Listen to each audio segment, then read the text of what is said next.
2025년 1월 15일 가정예배를 하나님 앞에 드리시겠습니다. 기도하십니다. 사랑과 은혜가 충만하신 아버지 하나님, 올 한 해도 하나님께서 지켜주시고 인도하심을 감사옵나이다. 올 한 해도 복음을 전하며 영적인 능력으로 이 어둠의 사탄의 권세를 이겨나가게 하여 주시고 우리 앞에 오는 시련을 기도로 이겨나가게 하여 주시옵소서. 지금 인도네시아로 저희 교회 선교팀이 떠났습니다. 많은 영혼을 구원할 수 있도록 선교팀이 가는 길에 성령님께서 동행하여 주시고 사고나 질병으로부터 보호하여 주시고 거룩한 복음을 잘 전할 수 있도록 담대한 마음을 주시옵소서. 예수님의 이름으로 기도하옵나이다. 아멘. 사도신경으로 신앙 고백하십니다.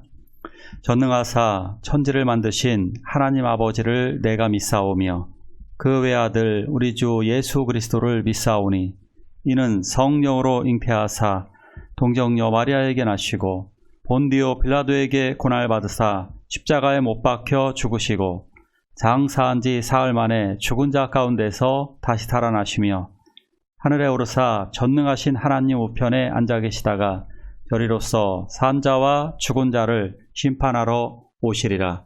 성령을 믿사오며 거룩한 공예와 성도가 서로 교통하는 것과 죄를 사하여 주시는 것과 몸이 다시 사는 것과 영원히 사는 것을 믿사옵나이다. 아멘.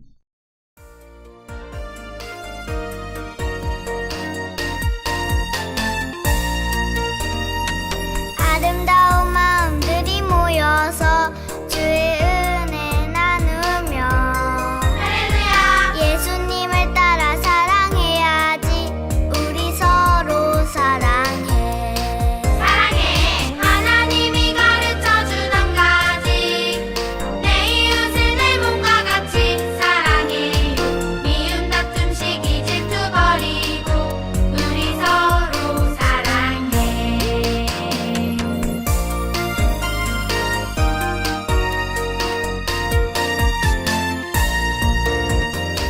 이 다음에 예수님을 만나면 우리 뭐라 말할까?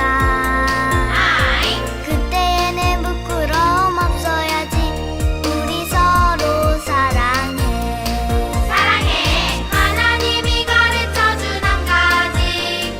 내 이웃을 내 몸과 같이 사랑해요. 미움 다툼 시기 질투 버리고 우리 서로 사랑해.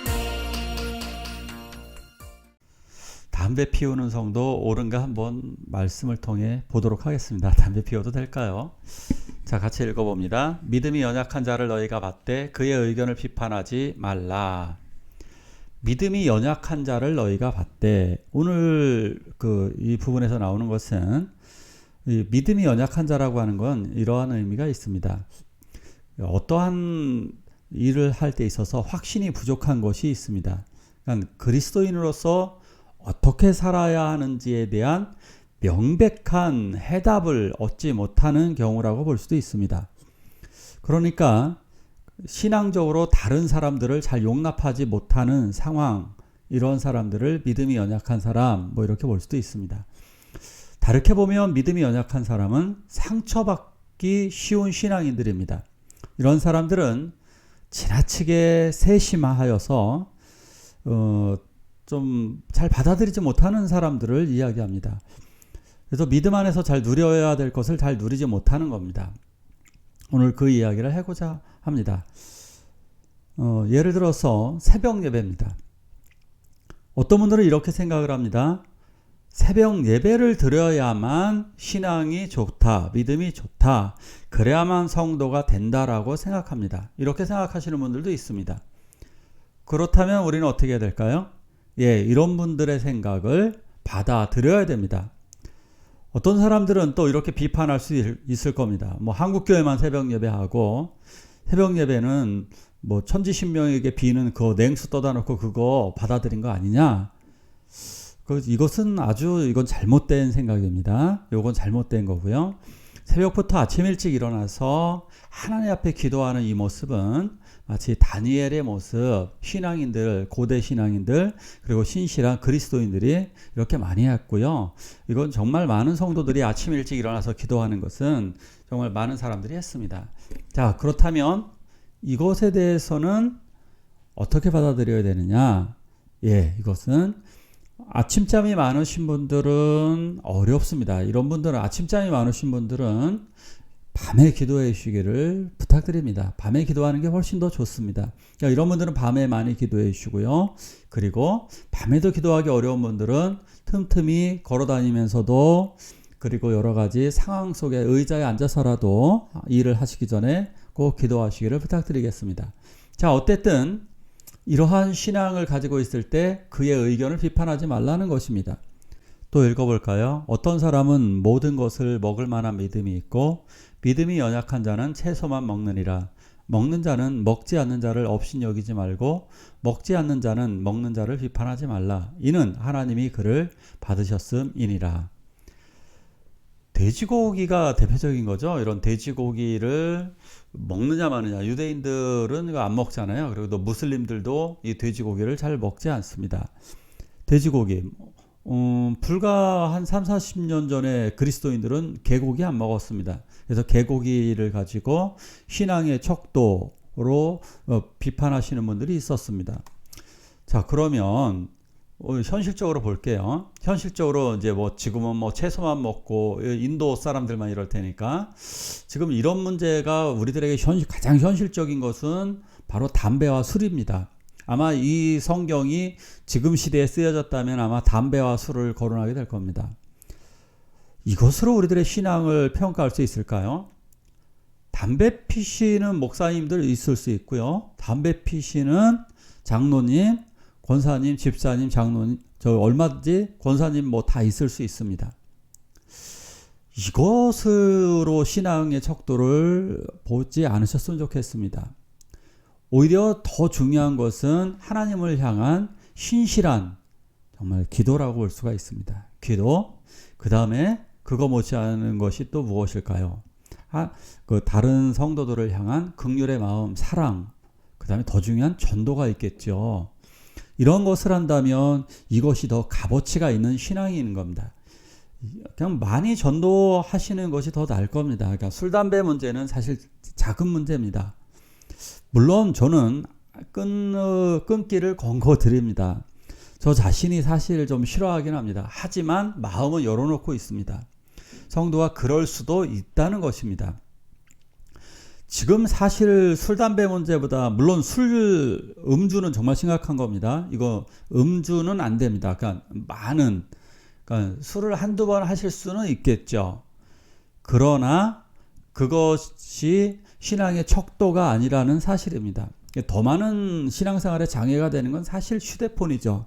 휴대폰 유튜브나 휴대폰 게임이나 휴대폰으로 하는 것들, 또 어른들은 뉴스라고 볼 수도 있겠죠. 뉴스가 오히려 신앙생활에 장애가 되기도 하죠. 여성분들 중에는 드라마가 장애가 되기도 합니다. 자, 이런 것들, 상대방에 대한 이런 부분들은 우리가 서로 용납하고 비판하지 말라라고 하는 겁니다. 왜냐하면 이런 것을 업신여기게 되는 것은 그리스도인들이 해야 할 일들이 아닙니다. 비판하지 말고 이런 것들, 판단하지 말아야 될 것들은 바로 하나님이 이것의 주관자이시기 때문에 그렇습니다. 하나님이 이 사람들을 받으셨습니다. 믿음이 더 큰 겁니다. 술, 담배는 그렇게 커다란 문제는 아닙니다. 그러기에 더 큰 문제는 십자가의 피, 십자가의 사랑이 더 중요한 것입니다. 만약에 불신자들 중에 전도할 때는요, 술, 담배 그냥 괜찮다고 이야기해 주세요. 정말 성령 충만하거나 어떤 상황이 되면 알아서 다들 끊으세요. 그렇기 때문에 전도할 때는 이것에 대해서 너무 비판하지 마시고요. 수용적으로 해서 하시기를 권고드립니다. 그리고 이거 하시는 분들이 있다면 다른 분들을 위해서 안 하시는 게 조금 더 낫지 않을까, 저는 그렇게 판단하고 있습니다. 또 읽습니다.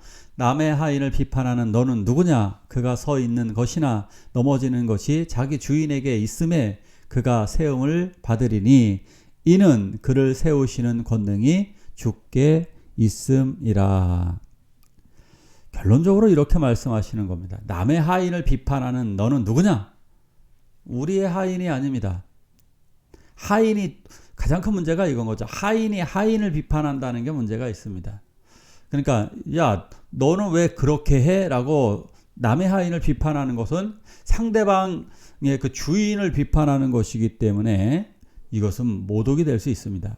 또 이렇게 보면 되겠습니다. 하인이 하인들끼리 자기들끼리 비판하는 것은 하인을 세운 주인을 비판하는 것이기 때문에 그 사람 죽을 각오로 해야 된다는 겁니다. 어디 감히 주인을 평가합니까? 그러니까 남의 하인을 비판할 권리는 오직 주인에게만 달려져 있는 것입니다. 하나님만이 그 일을 하실 수가 있는 것입니다. 그래서 성경에서는 남을 비판하는 거 정말 엄격하게 금하고 있는 것입니다. 그러니까 그런 걸 먹느냐 안 먹느냐 그런 것으로 신앙생활을 보는 것이 아니라 오히려 술 먹는데 어떠냐고 떳떳하게 막 그렇게 말하는 것도 결코 좋지는 않습니다. 그거 좋은 신앙 아닙니다. 예수 믿는 사람이 술 먹으면 좀 어때? 성경에도 금하지 않았잖아 하면서 뻔뻔스럽게 그렇게 말하셔도 안 됩니다. 그거 조심하시는 게 좋습니다. 서로에게 덕을 세우기 위해서. 드시는 분들은 너무 그걸 자랑할 필요도 자랑해서는 안 되고요. 안 드시는 분들이 내가 안 한다라고 하는 거 너무 자랑할 것도 아닙니다. 그런 것 아니니까 조심하시기 바랍니다. 그리고 더 하나 더 주의할 것이 있는데요. 신앙인들 중에 요즘에 문제가 뭐냐면 교회들 이런 게 있죠. 은사주의 교회, 뭐 성령 충만 방언하고 그러면 신앙이 되게 좋은 것 같고 또 성경 공부 열심히 하는 말씀 중심의 교회 이런 사람들은 자기가 굉장한 경건주의 신앙생활을 하는 것처럼 착각을 하시는 경우도 있습니다. 또 이런 경우 있죠. 봉사를 많이 하는 교회 이러한 교회에서는 자기가 사회적으로 신실한 신앙생활을 한다라고 이렇게 주장을 하기도 합니다. 네, 이런 부분들에 있어서 서로 조심하셔야 됩니다. 은사가 필요할 때가 있고 말씀이 필요할 때가 있고 남을 돕는 긍휼의 사랑이 필요할 때가 있습니다. 하나님이 쓰시기 나름입니다. 그렇기 때문에 나만 옳은 것도 아니고 상대방이 틀린 것도 아닙니다. 그들도 맞을 수 있고 나도 맞을 수 있다라는 거. 나도 틀릴 수 있고 그분도 틀릴 수 있다는 거. 그래서 서로 조심하면서 아름다운 선을 이뤄가시길 축원합니다. 담배 피는 성도 옳은가요? 옳고 그름이 어디 있습니까? 그럴 수도 있는 거죠. 안 피우기를 권고하기는 하겠습니다. 하지만 피우는 분이 있다면 용납해 주시기 바랍니다. 우리 함께 기도하실 때에 다른 성도의 신앙을 세우는 자가 되게 해달라고 함께 기도하시겠습니다. 아름다운 마음들이 모여서 주의 은혜 나누며 할렐루야. 예수님을 따라 사랑해야지.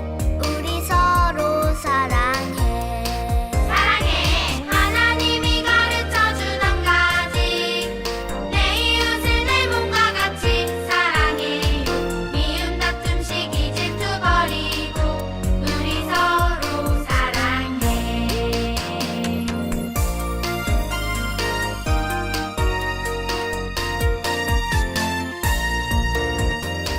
이 다음에 예수님을 만나면 우리 뭐라 말할까? 그때에는 부끄러움 없어야지. 우리 서로 사랑해. 사랑해. 하나님이 가르쳐준 한 가지. 내 이웃을 내 몸과 같이 사랑해요. 미움 다툼 시기 질투 버리고 우리 서로 사랑해. 주기도문으로 예배를 마치도록 하겠습니다. 하늘에 계신 우리 아버지여, 이름이 거룩히 여김을 받으시오며 나라가 임하옵시며 뜻이 하늘에서 이룬 것 같이 땅에서도 이루어지이다. 오늘날 우리에게 일용할 양식을 주옵시고 우리가 우리에게 죄 지은 자를 사하여 준 것 같이 우리의 죄를 사하여 주옵시고 우리를 시험에 들게 하지 마옵시고 다만 악에서 구하옵소서. 대개 나라와 권세와 영광이 아버지께 영원히 있사옵나이다. 아멘.